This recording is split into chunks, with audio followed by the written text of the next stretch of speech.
This is the Bronx Telehealth Counseling Center at Lehman's telehealth training for clinical trainees and supervisors. This training practicum is intended to provide clinical trainees with the necessary knowledge and skills to succeed in the evolving field of telehealth, ensuring you deliver high quality and compassionate care to your clients, starting with the Bronx community.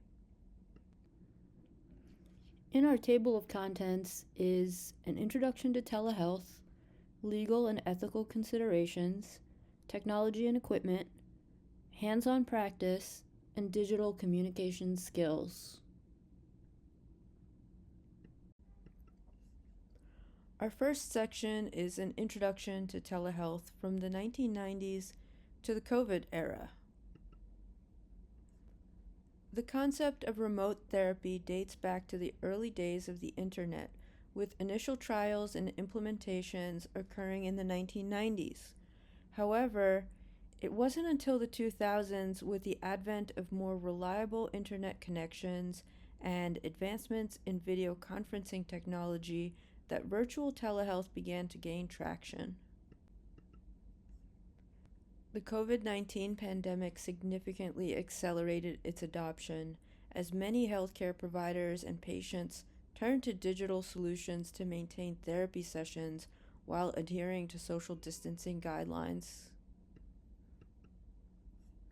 Let's have an overview of virtual telehealth. What is telehealth? Virtual telehealth, also known as online therapy or e-therapy, is the delivery of mental health services and counseling through digital platforms such as video calls, phone calls, or messaging apps. Here's a list of benefits of telehealth. 1. Accessibility. Virtual telehealth breaks down geographical barriers, making mental health services accessible to individuals in remote or underserved areas. It also caters to those with mobility issues or transportation difficulties. 2. Convenience and flexibility. Patients can schedule therapy sessions at times that fit their busy lifestyles. They can receive therapy from the comfort of their own homes, eliminating the need for travel. 3. Reduced stigma. Virtual telehealth offers a more private and discreet option for seeking mental health support, potentially reducing the stigma associated with visiting a therapist's office. 4. Continuity of care. Virtual telehealth ensures that patients can continue receiving care during times when in-person visits are not feasible, such as during the COVID-19 pandemic or other personal emergencies. 5. Cost effectiveness. Online therapy can reduce costs associated with traveling to and from appointments. Additionally, it can be more affordable for patients and healthcare providers alike. 6. Increased comfort. Some individuals may feel more at ease discussing their issues from a familiar environment, leading to more open and effective communication with their therapist. In summary, virtual telehealth is transforming the landscape of mental health care by making it more accessible, convenient, and adaptable to the needs of diverse populations. Now let's talk about the challenges of virtual telehealth.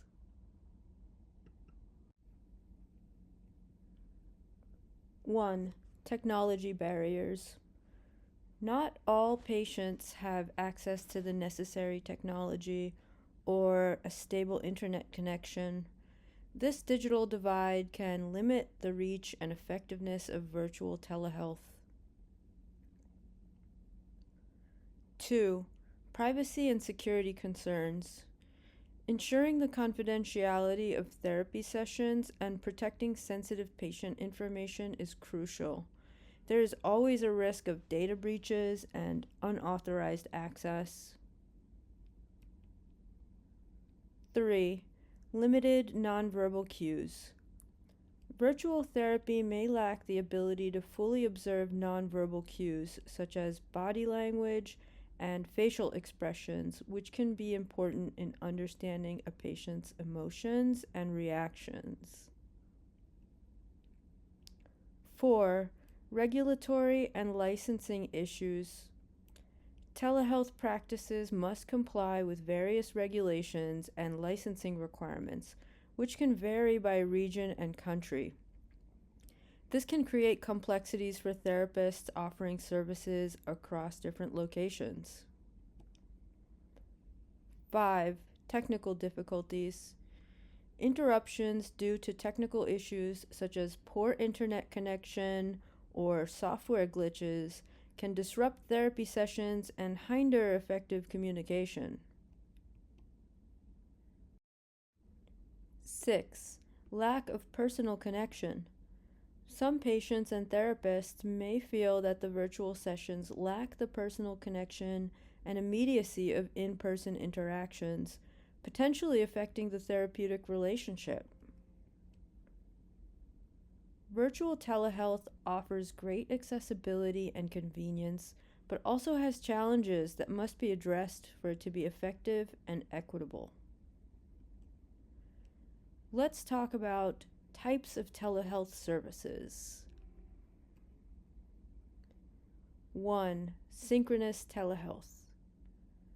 By definition, synchronous telehealth involves real-time communication between the therapist and the patient. It allows for immediate feedback and interaction, fostering a strong therapeutic relationship. It's effective for traditional therapy sessions and urgent consultations. Examples include video therapy sessions, live text chats, and phone consultations. 2. Asynchronous therapy. By definition, asynchronous telehealth, also known as store and forward telehealth, does not require real-time interaction.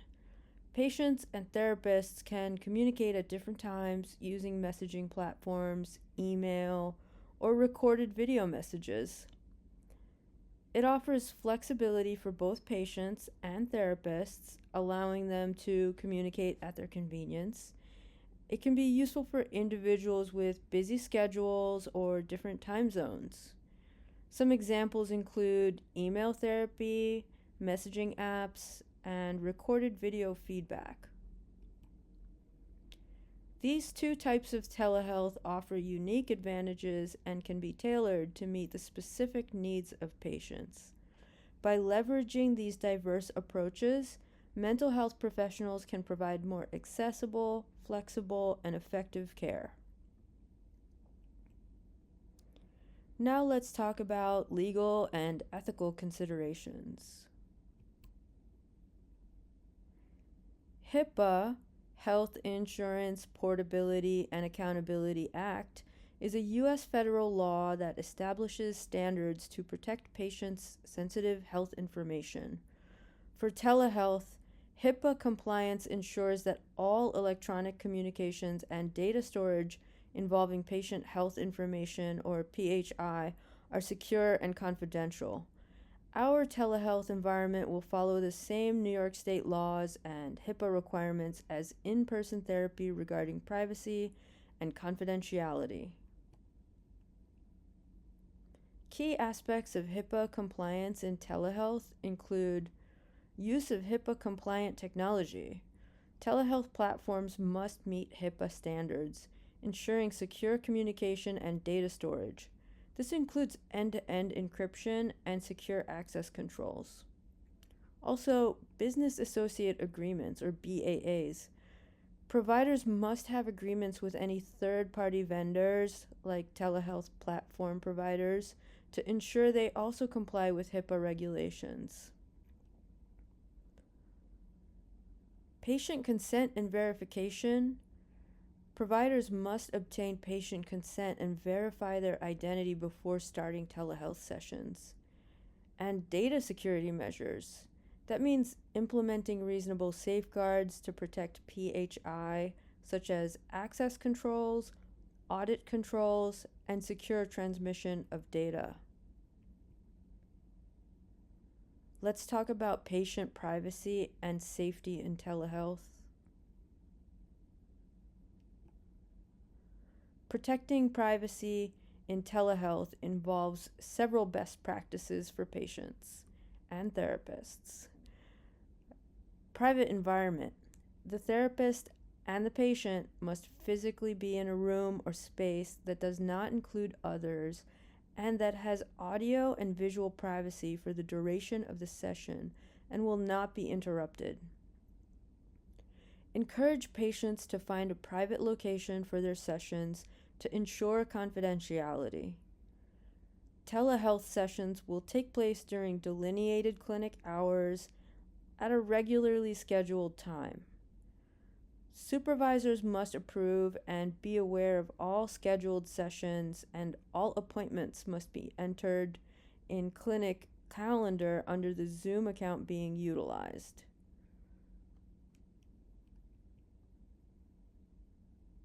Verification procedures.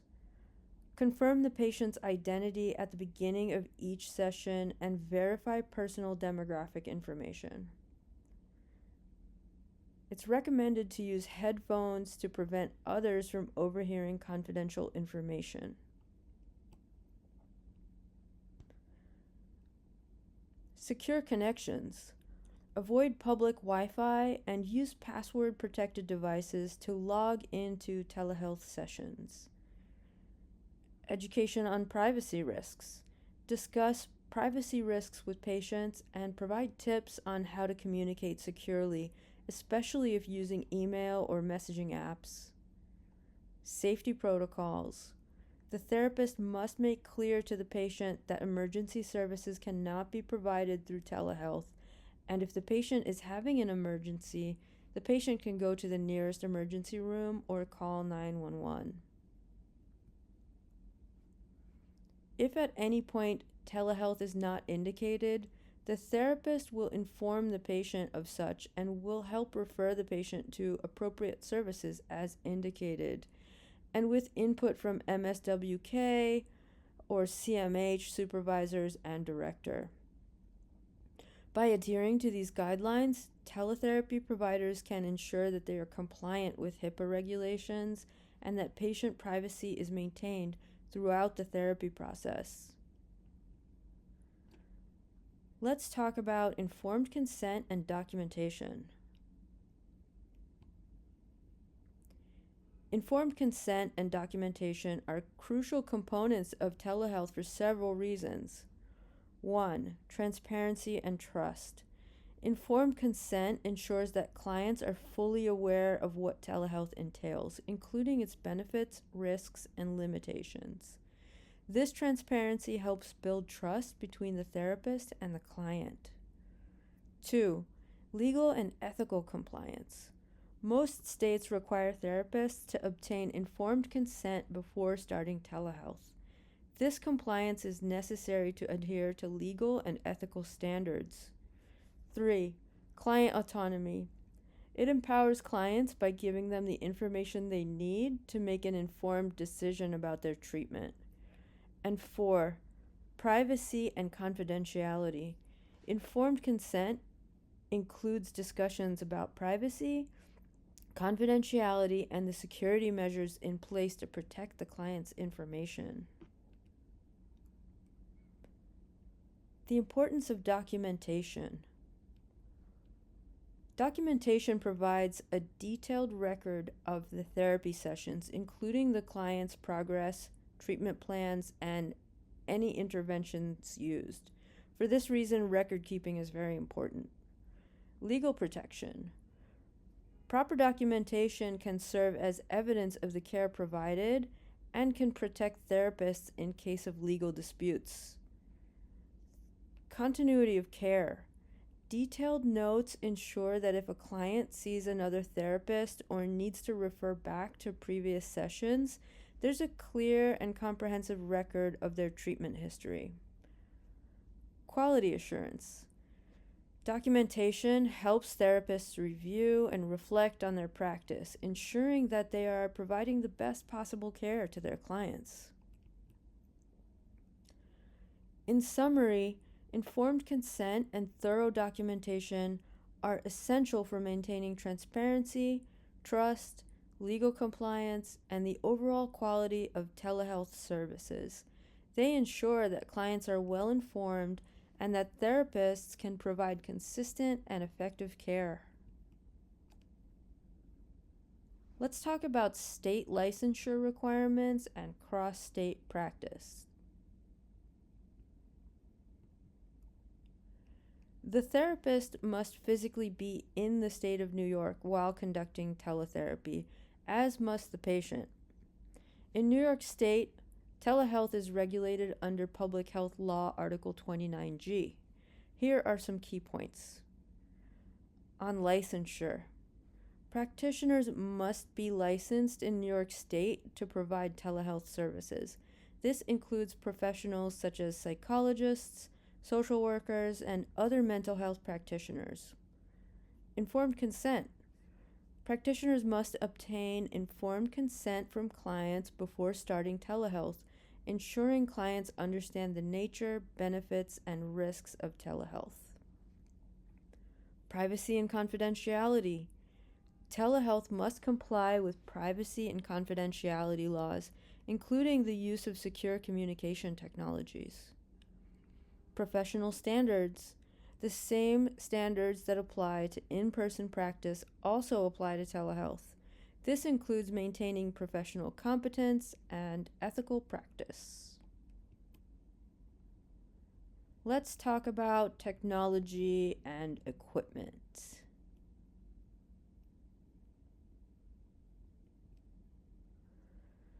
For telehealth, it's essential to use technology that ensures privacy, security, and high-quality communication. High-resolution webcams are going to be the core of your toolkit here.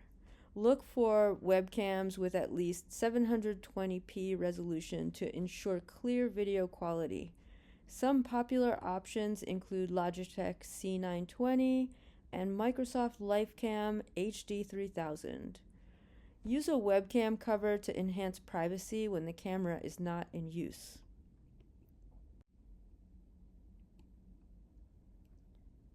External microphones can significantly improve your audio quality, and headsets with built-in microphones can also be a good choice, especially if they offer noise-canceling features.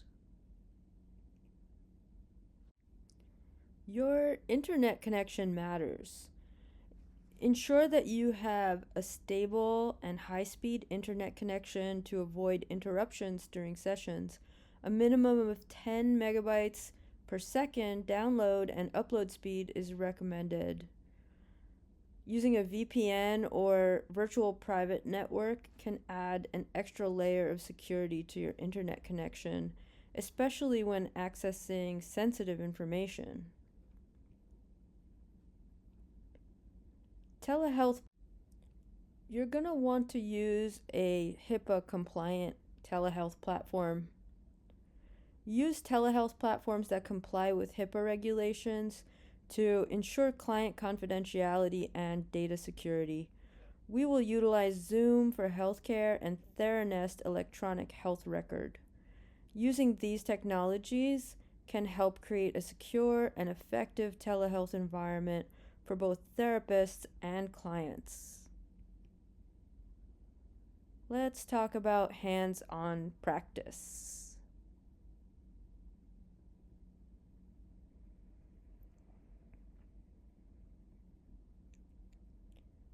When you're setting up your telehealth equipment, you're going to begin by choosing a device. Select a device with a camera, microphone, and speakers, such as a computer, tablet, or smartphone. Install necessary software. Download and install any telehealth software or applications required by your provider. Connect to the internet. Ensure you have a stable and secure internet connection. Again, a minimum of 10 megabytes per second download and upload speed is recommended. Set up your workspace. Choose a quiet, private space with good lighting for your sessions. Position your camera at eye level and ensure your background is professional and free of distractions. Test your equipment. Before the session, test your camera, microphone, and speakers to ensure everything is working correctly. Run a pre-call test. Many telehealth platforms offer a pre-call test to check your equipment. Follow the instructions provided by your platform to verify your camera, microphone, and speakers. Check your camera. Ensure that the camera is working and positioned correctly. You should see yourself on the screen. Test your microphone. Speak into the microphone and check if the audio is clear. Look for visual indicators like a green bar moving when you speak. Verify the speakers. Listen for any test sounds or music to confirm that the speakers are working properly. Test your internet connection. Use a speed test tool to check your internet connection speed. Ensure it's stable and meets the requirements for video calls. Troubleshoot issues. If any issues are detected, follow the troubleshooting tips provided by your telehealth platform. This may include restarting your device, checking connections, or updating software. By following these steps, you can ensure that your telehealth setup is ready for a successful session. Practicing with telehealth software is a great way to ensure you're comfortable and proficient before conducting actual sessions with clients. Here are some steps to help you get started. First, choose your telehealth platform. We will use Zoom for Healthcare and Theranest, which are both HIPAA compliant. Second, set up your account. Each clinical trainee will be provided a Zoom account ID and a Theranest username. Third, configure your equipment. Ensure your webcam, microphone, and speakers are properly connected and functioning. Test your internet connection to ensure it's stable and meets the platform's requirements. These are some of the apps that we're going to be using: Zoom, Genius Academy, and Theranest. Fourth, conduct test sessions. Schedule test sessions with colleagues or friends to practice using the software. This will help you get comfortable with the interface and troubleshoot any potential issues. And fifth, review platform guidelines. Read through the platform's guidelines and best practices for conducting telehealth sessions. This may include tips on maintaining eye contact and managing technical issues. Let's talk about digital communication skills.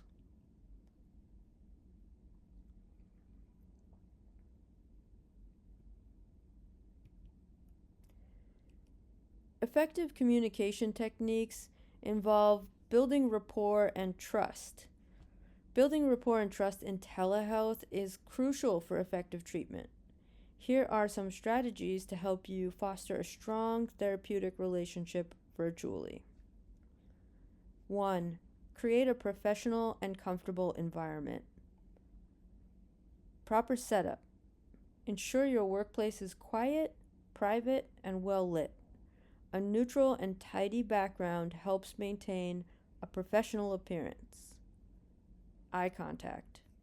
Position your camera at eye level to maintain natural eye contact with your clients. This helps create a sense of connection and engagement. Minimize distractions. Turn off notifications and minimize background noise to keep the focus on your client. 2.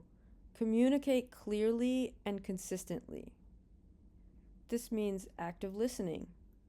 Show that you are actively listening by nodding, maintaining eye contact, and providing verbal affirmations. Clear instructions. Give clear instructions on how to use the telehealth platform and what to expect during sessions. Consistent schedule. Maintain a consistent schedule for sessions to create a sense of reliability and trust. 3. Build a personal connection. Warm greeting. Start each session with a warm and friendly greeting. Acknowledge any significant events or milestones in your client's life. Shared interests. Find and discuss shared interests or hobbies to build rapport and create a sense of camaraderie. Empathy and understanding. Show genuine empathy and understanding toward your client's feelings and experiences. Validate their emotions and experiences. 4. Use technology to your advantage. Screen sharing. Utilize screen sharing to discuss documents, resources, or visual aids that can enhance understanding and engagement. Interactive tools. Incorporate interactive tools like virtual whiteboards, polls, or questionnaires to keep sessions engaging and dynamic. 5. Foster open communication. Encourage feedback. Regularly ask for feedback on how the telehealth sessions are going and if there are any areas of improvement. Set clear boundaries. Discuss and set clear boundaries for communication outside of sessions, such as preferred methods and response times. 6. Be transparent and honest. Informed consent. Clearly explain the nature of telehealth, including its benefits and limitations, to ensure clients feel informed and empowered. Address technical issues. Acknowledge and address any technical issues promptly and professionally to maintain trust and confidence. By implementing these strategies, you can create a positive and trusting therapeutic relationship with your clients, even in a virtual setting. Let's talk about active listening and verbal cues.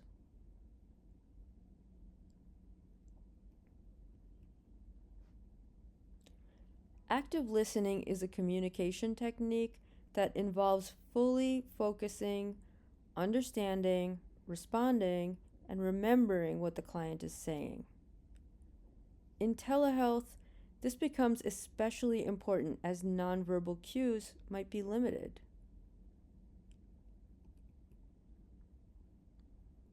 Here are some components of active listening. 1. Full attention. Focus entirely on the client's words without distractions. 2. Reflective listening. Paraphrase or summarize what the client has said to show understanding and encourage further elaboration. 3. Clarification. Ask questions to clarify any ambiguities and ensure accurate understanding.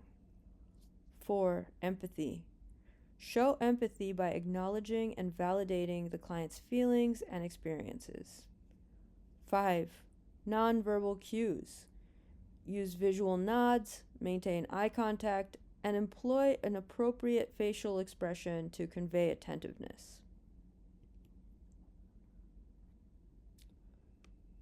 Verbal cues. Verbal cues are spoken signals that indicate your engagement and understanding during telehealth sessions. Here are some examples. 1. Paraphrasing. You can restate the client's statements in your own words to show you're listening and understanding. For example, "It sounds like you're feeling overwhelmed with work now." 2. Affirmations. Use positive statements to encourage the client and reinforce their feelings. For example, "I can see how challenging that must be for you." 3. Encouragers. Use short words or phrases to encourage the client to continue speaking. For example, I see, go on, or tell me more about that. 4. Summarizing. Provide a brief summary of what the client has shared to ensure you have understood correctly and to highlight important points. 5. Open-ended questions. Ask questions that require more than a yes or a no answer to encourage deeper exploration. For example, can you tell me more about how that situation made you feel? Using active listening and verbal cues effectively in telehealth helps create a supportive and trusting environment, making it easier for clients to open up and engage in meaningful conversations. Now let's talk about nonverbal communication in telehealth.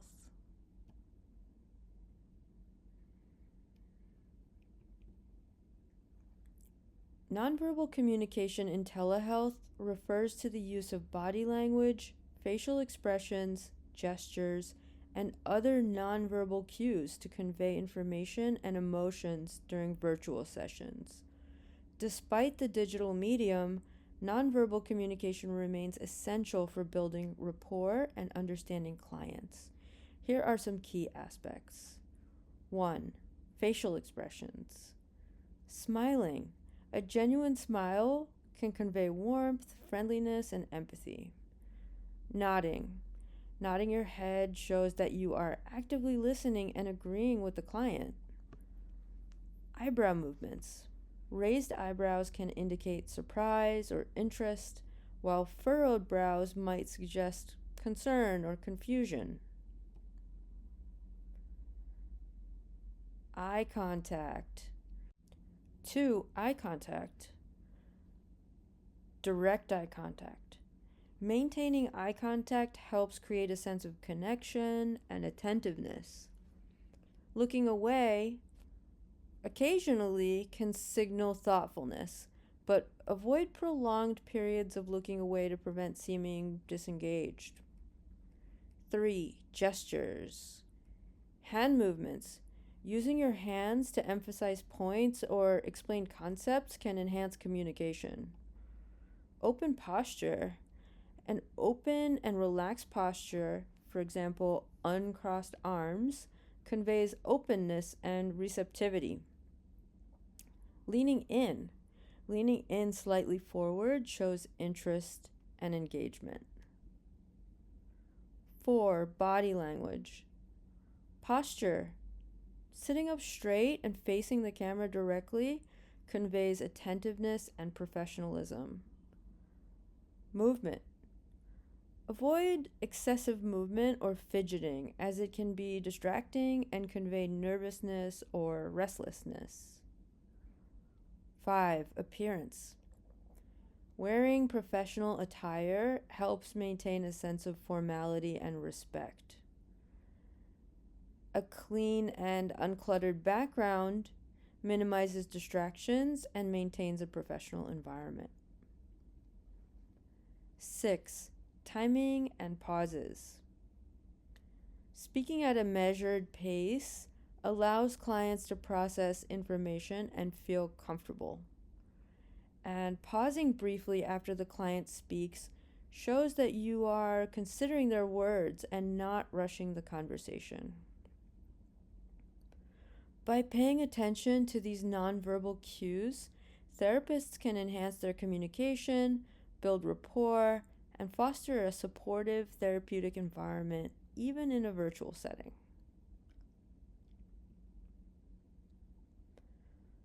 Let's talk about conducting virtual sessions.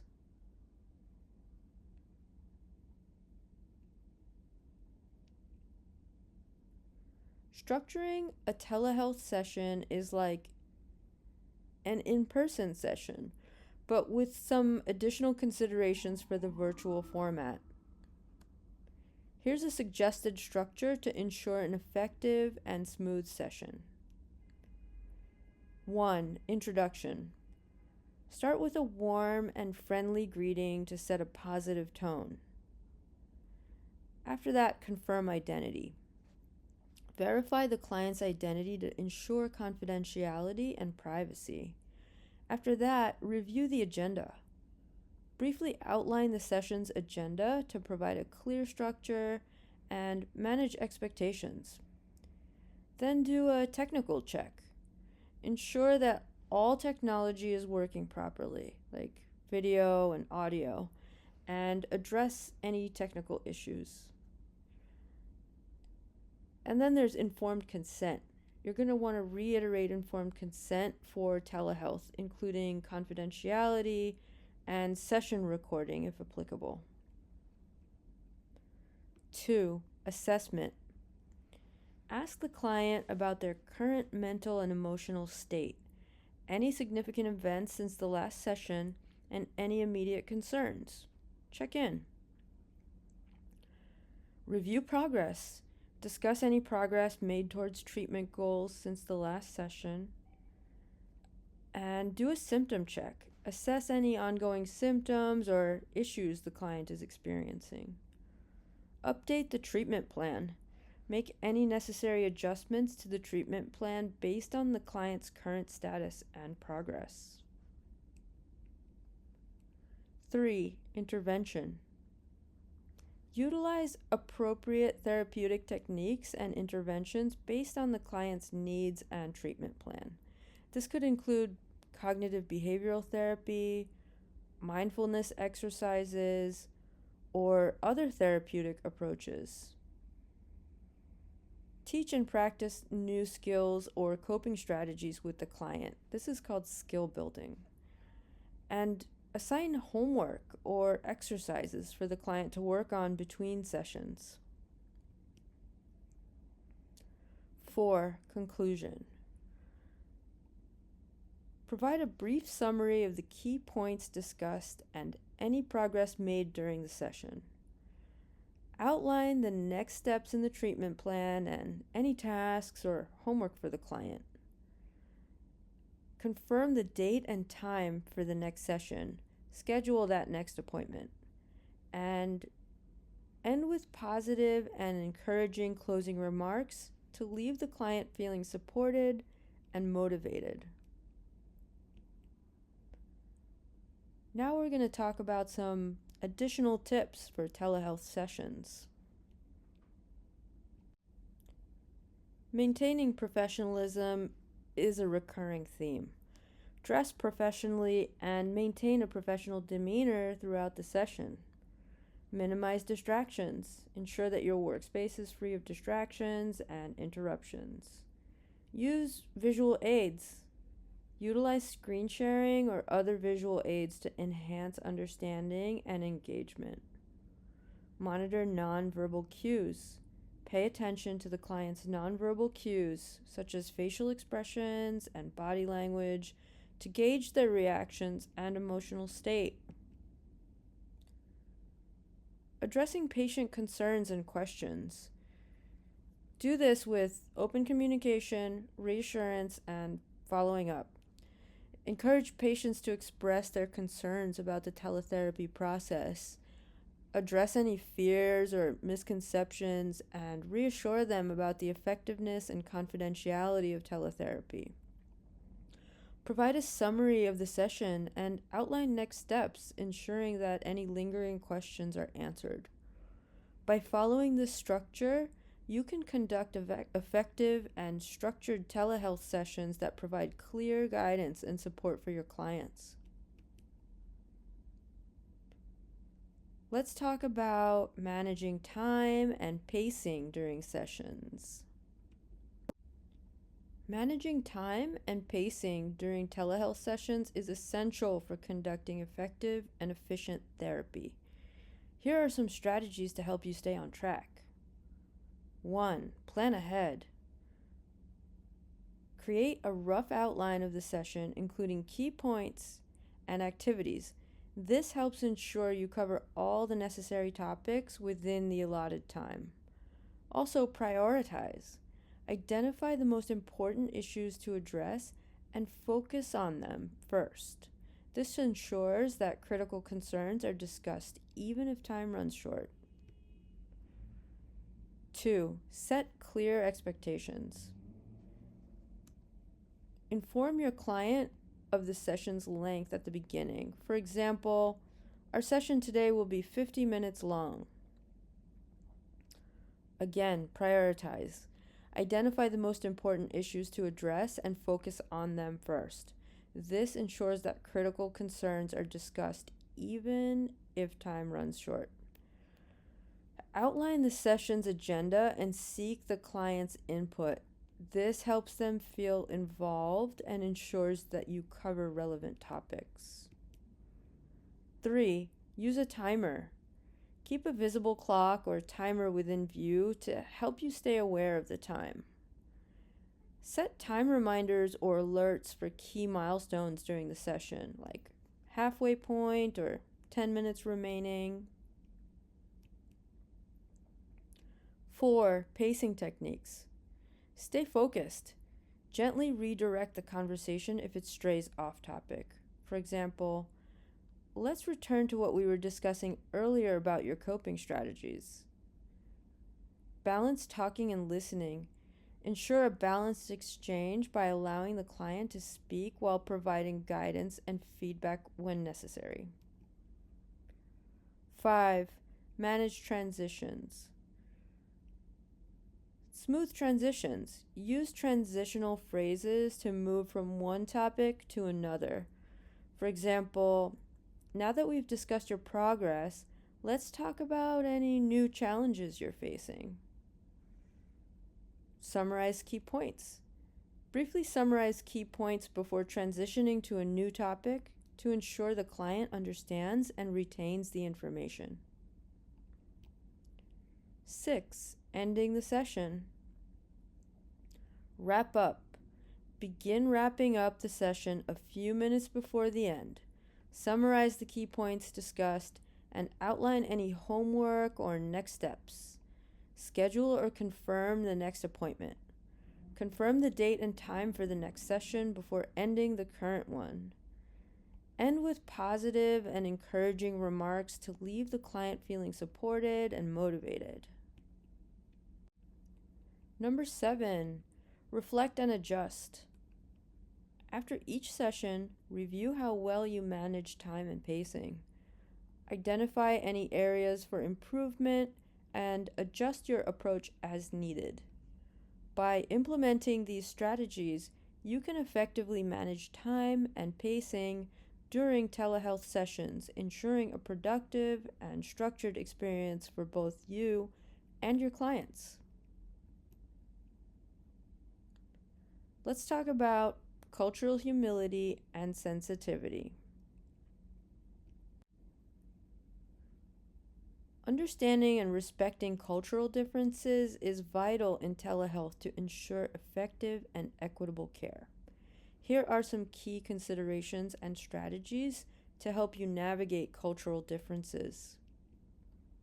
Number 1, cultural competence. Recognize and respect cultural differences, including beliefs, values, and practices. Understand that these differences can impact how clients perceive and engage with therapy. Cultural sensitivity. Show sensitivity to cultural nuances and avoid making assumptions about clients based on their cultural background. Number 2, language and communication. Language barriers.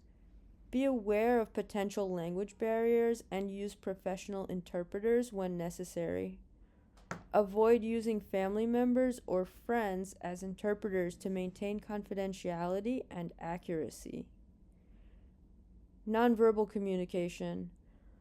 Understand that nonverbal communication cues such as eye contact and gestures can vary across cultures. Adapt your nonverbal communication style to align with your client's cultural norms.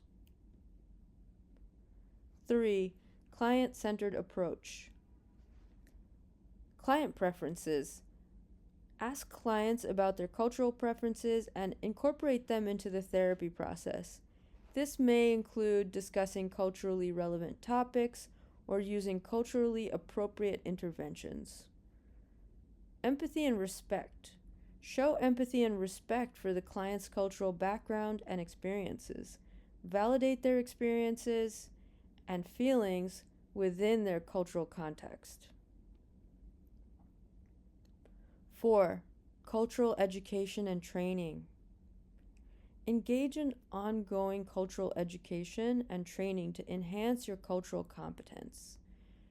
This can include attending workshops, reading relevant literature, and seeking supervision or consultation on your continuous learning. Utilize cultural resources such as community organizations and cultural liaisons to better understand and support your clients' cultural needs. Ethical considerations. Informed consent. Ensure informed consent processes are culturally sensitive and clearly explain the telehealth process, including confidentiality and privacy. Ethical practice. Adhere to ethical guidelines and standards that promote cultural competence and respect for diversity.